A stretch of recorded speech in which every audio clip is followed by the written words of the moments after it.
Un simple coup d'œil sur les textes de l'Inde primitive est révélateur. Ici aussi, le ciel a été le lieu où des phénomènes étranges ont été observés avec une régularité étonnante. Gurkha, volant sur un rapide et puissant Vimana, lança un seul projectile chargé de toute la puissance de l'univers.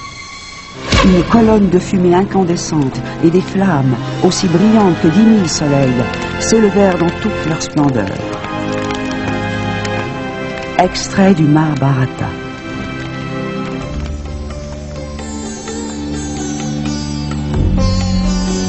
Assemblé il y a environ 3000 ans, le Mahabharata est un poème hindou rédigé en sanskrit. 10 fois plus long que l'Iliade et l'Odyssée réunis. Ce récit épique décrit les péripéties d'un conflit d'envergure cosmique. Le sujet du Mahabharata, le plus grand poème épique de l'Inde ancienne, tourne autour de l'invasion de la Terre par des extraterrestres mal intentionnés. D'après ce récit, des êtres venus d'autres planètes cherchent à supplanter les gouvernements légitimes et à prendre les commandes pour leur propre bénéfice. Les forces divines interviennent et à l'issue d'une grande bataille qui s'est déroulée sur la Terre, les forces négatives ont été repoussées.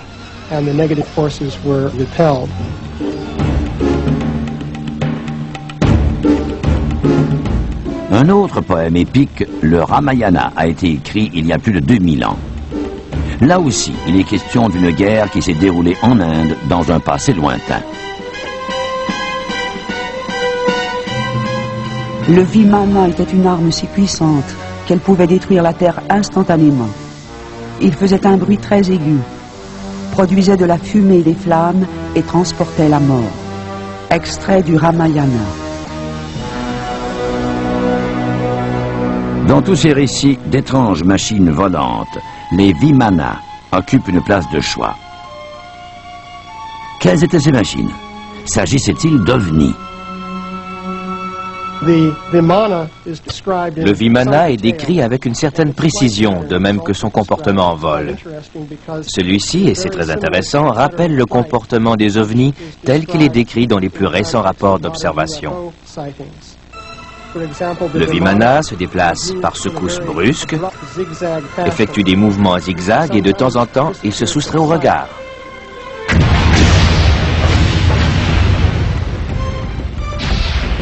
Brûlée par la chaleur violente de cette arme terrible, la terre trembla. Le feu se communiqua aux éléphants qui, affolés, se mirent à courir dans tous les sens. Partout, d'autres animaux s'écrasèrent au sol et moururent. Des flèches de feu provenant des Vimana pleuvaient dans toutes les directions. Extrait du Mahabharata.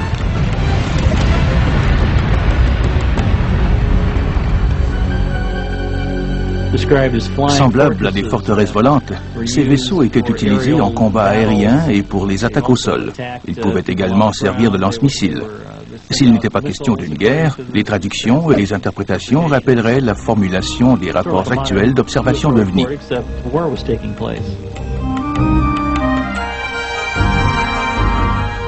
Est-il possible que de grandes batailles aériennes aient eu lieu il y a plus de 2000 ans?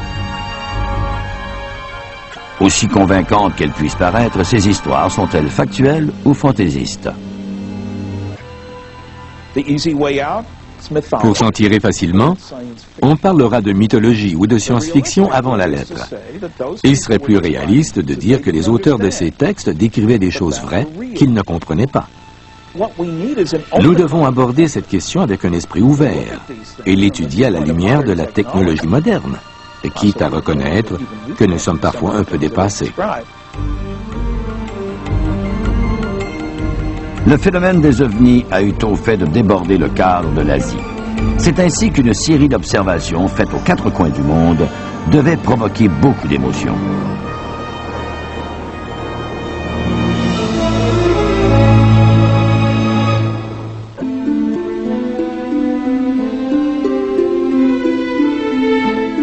La croyance que des extraterrestres ont visité la Terre est maintenant très répandue.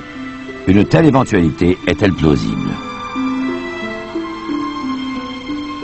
Les récits où il était question d'étranges objets volants se sont multipliés au cours des siècles, faisant écho à certains incidents connus depuis l'Antiquité. Dans les années 40, le terme soucoupe volante est entré dans le vocabulaire courant. Le monde entier était frappé de stupeur et fasciné en même temps. Il semblait soudain qu'un peu partout le ciel se couvrait d'ovnis en tout genre. Toutes les couches de la société étaient atteintes par ce phénomène. Et même certains astronautes ont vu des ovnis. Personnellement, je crois aux ovnis. Je croyais déjà aux ovnis avant de participer au programme spatial. Je pense qu'il existe d'autres civilisations dans l'univers et que les voyageurs intersidéraux existent également.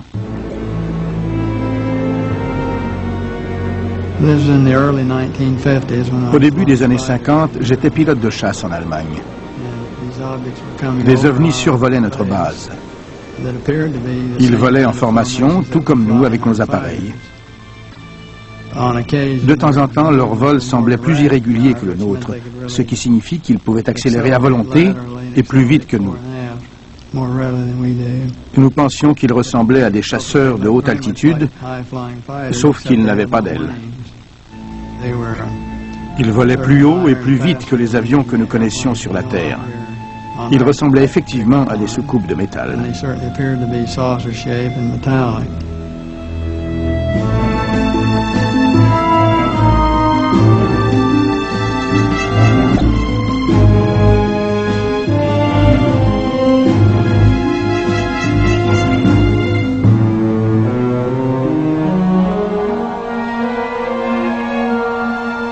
Si des extraterrestres visitent notre planète, pourquoi les ovnis ne se manifestent-ils que dans le secret et la discrétion?